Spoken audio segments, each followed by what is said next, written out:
জয় শ্রীকৃষ্ণ। রাধে রাধে। নমস্কার বন্ধুরা, সত্যানুসরণ চ্যানেলে আপনাদের সকলকে জানাই স্বাগত। আমি আশা করি আপনারা সকলে ভগবান বা ঈশ্বরের কৃপায় ভালো আছেন, সুস্থ আছেন। বন্ধুরা, আপনি যদি লাইফে কিছু শিখতে চান বা জানতে চান তাহলে চ্যানেলটি সাবস্ক্রাইব অবশ্যই করুন। সুপ্রিয় দর্শক বন্ধুরা, হিন্দু ধর্ম মতে সোমবার আপনারা ভুলেও এই দুটি জিনিস কখনোই কাউকে দান করবেন না, নইলে আপনি নিজেই একেবারে ভিখারি হয়ে যাবেন। হ্যাঁ বন্ধুরা, আপনারা একেবারে ঠিকই শুনেছেন। আপনারা জানেন যে সোমবার হলো দেবাদিদেব মহাদেবের বার, আর আমি আপনাদের এমন দুটি জিনিসের কথা বলবো যে দুটি জিনিস আপনারা কখনোই ভুল করেও সোমবার কাউকে দেবেন না বা দান করবেন না। এর ফলে আপনার জীবনে যেমন দারিদ্রতা নেমে আসবে, ঠিক তেমনই আপনি একেবারে ভিখারি হয়ে যেতে পারেন। তাই সাবধান থাকবেন সোমবার এই দুটি জিনিস দান করা থেকে। তাই এই প্রসঙ্গে বিস্তারিত জানার আগে আপনাদের বলে রাখি, আপনি যদি আমাদের চ্যানেলে নতুন হয়ে থাকেন তাহলে চ্যানেলটি অবশ্যই সাবস্ক্রাইব করুন এবং পাশে থাকা নোটিফিকেশন বেল আইকনটি ক্লিক করুন, কারণ আমি বিভিন্ন প্রকার তন্ত্রমন্ত্র, বশীকরণ, টোটকা, বাস্তু টিপস, জ্যোতিষশাস্ত্র, পুজো আরাধনা এবং ব্ল্যাক ম্যাজিক করা নিয়ে নিত্য নতুন ভিডিও আপলোড করে থাকি, যা প্রয়োগ করার মাধ্যমে আপনার জীবনে থাকা সকল প্রকার সমস্যার সমাধান করতে পারবেন। চলুন এইবার মূল আলোচনায় প্রবেশ করা যাক। তবে মূল আলোচনায় প্রবেশ করার আগে দেবাদিদেব মহাদেবকে স্মরণ করে ওম নমঃ শিবায় হর হর মহাদেব লিখে কমেন্ট অবশ্যই করবেন। বন্ধুরা, আমি সবার প্রথমেই আপনাদের উদ্দেশ্যে একটি কথা বলবো যে সপ্তাহের যে 7টি দিন, সেই 7টি দিন কিন্তু নির্দিষ্ট দেবদেবীদের জন্য শিরোধার্য। বন্ধুরা, আমরা প্রত্যেকেই জানি যে সোমবার হলো দেবাদিদেব মহাদেবের বার, এবং এই দিন আমরা যেমন বিশেষ নিয়মে শিবলিঙ্গের অভিষেক ঘটাই, ঠিক তেমনই অনেক মানুষ আছে যারা মন্দিরে গিয়ে শিবের পুজো আরাধনা করে আসেন। বন্ধুরা, আপনারা প্রত্যেকেই জানি যে শিবকে বলা হয় আশুতোষ, কারণ দেবাদিদেব মহাদেব খুব অল্পতেই সন্তুষ্ট হন। তাই আপনি যদি তাকে এক ঘটি জল ও বেলপাতা নিবেদন করেন, তাতেও দেবাদিদেব মহাদেব আপনার প্রতি খুবই সন্তুষ্ট হন, শুধু আপনি যদি সেটা নিষ্ঠা, ভক্তি ও শ্রদ্ধার সঙ্গে যদি নিবেদন করতে পারেন।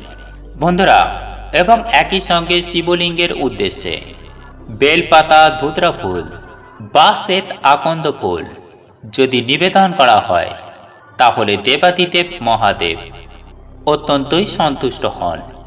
এবং একই সঙ্গে আপনি যদি প্রত্যেকটি সোমবার দেবাদিদেব মহাদেবের সামনে একটি তেলের প্রদীপ জ্বালিয়ে আপনি যদি দেবাদিদেব মহাদেবের সামনে আপনার সকল মনস্কামনা ব্যক্ত করেন, তাহলে দেবাদিদেব মহাদেব আপনার প্রতি অত্যন্তই সন্তুষ্ট হন এবং আপনার সকল প্রকার মনোবাসনা, মনস্কামনা খুব দ্রুততার সঙ্গেই পূরণ করে থাকেন। বন্ধুরা, এর পাশাপাশি আরও একটা বিষয় আপনারা হয়তো জানেন বা হয়তো এখনো অনেকেই জানেন না, আর তা হলো বন্ধুরা, এই সোমবারকে বলা হয় চন্দ্রদেবের বার। আর এই চন্দ্র হলো আমাদের আর্থিক বা অর্থের জন্য একটি বিশেষ গ্রহ।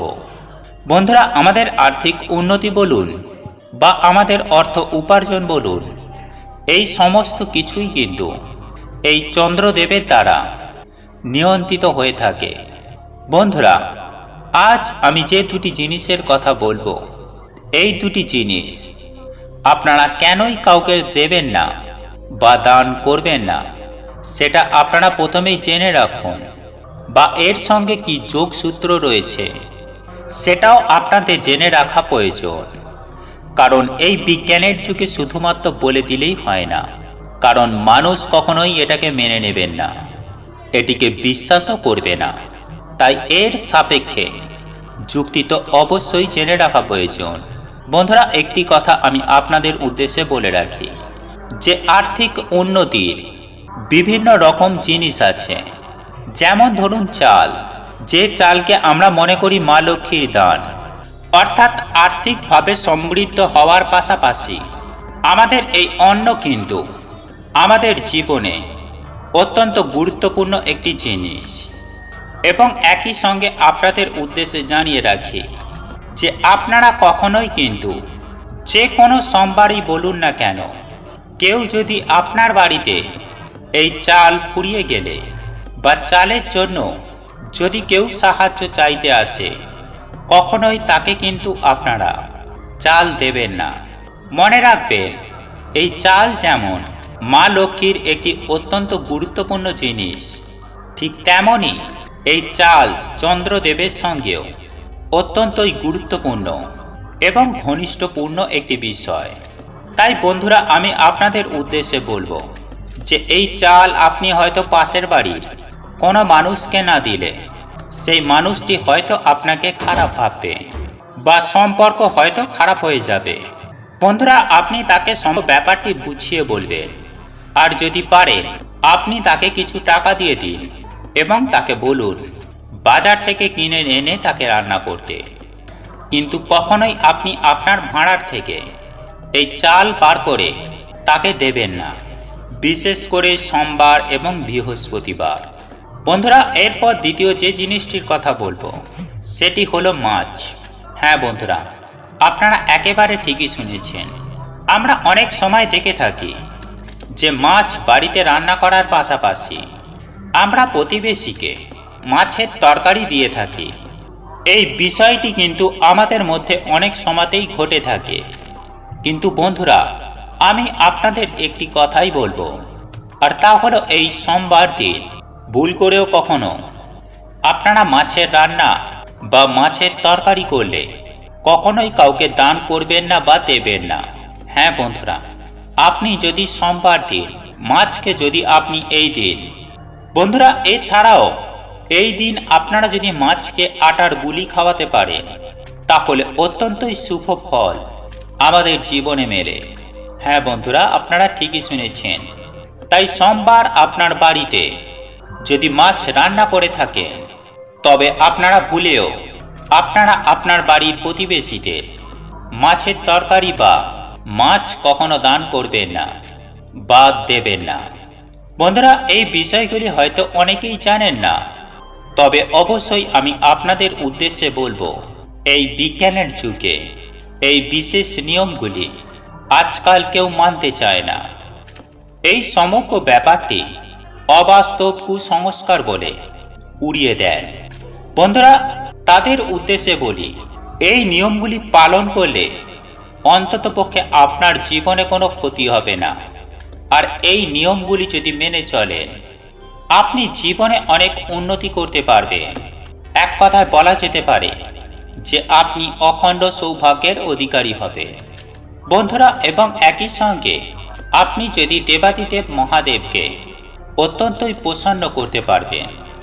বন্ধুরা, এই বিষয়গুলি আপনাদের জানানোর একটাই উদ্দেশ্য যে আপনারা যেন প্রত্যেকেই ভালো থাকেন, পরিবারের জন্য কল্যাণ এবং সংসারের মঙ্গলের জন্য এই নিয়মগুলি বলা, যাতে আপনারা এই নিয়মগুলি একটু মেনে চলেন এবং জীবনের সুখ শান্তি সমৃদ্ধি এবং পরিবারে আর্থিক উন্নতি বজায় রাখার উদ্দেশ্যে।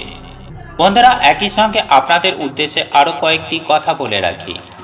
বন্ধুরা, আপনারা প্রত্যেকেই জানি যে বৃহস্পতিবার হলো মা লক্ষ্মীর বার, তেমনই শনিবার হলো শনি মহারাজের বার। এই দুই দিন যেমন আমরা নিরামিষ আহার গ্রহণ করে থাকি পরিবারের কল্যাণের উদ্দেশ্যে এবং পরিবারের আয় উন্নতির উদ্দেশ্যে, ঠিক তেমনই আপনারা পারলে সোমবার অবশ্যই দেবাদিদেব মহাদেবের পুজো আরাধনা না করা পর্যন্ত কখনোই আমিষ আহার গ্রহণ করবেন না। আপনি দেবাদিদেব মহাদেবের পুজো আরাধনা করবেন। আর আপনি যদি পারেন সোমবার সারাদিন নিরামিষ আহার গ্রহণ করুন, তাহলে তা অত্যন্তই শুভ এবং আপনারই মঙ্গল। এবং আপনার পরিবারের মঙ্গল। বন্ধুরা, আপনাদের এই ভিডিওটি যদি পছন্দ হয়ে থাকে তাহলে ভিডিওটি লাইক করুন, কমেন্ট করুন এবং বন্ধুদের সাথে শেয়ার অবশ্যই করুন। মনে রাখবেন, আপনার একটি শেয়ার অনেক মানুষকে উপকৃত করতে পারে। এবং আপনি যদি নতুন হয়ে থাকেন তাহলে চ্যানেলটি অবশ্যই সাবস্ক্রাইব করবেন এবং পাশে থাকা নোটিফিকেশন বেল আইকনটি ক্লিক করবেন এইরূপ নিত্য নতুন ভিডিও সবার আগে দেখার জন্য। ঈশ্বর আপনার মঙ্গল করুন। আপনি সুস্থ থাকুন, ভালো থাকুন।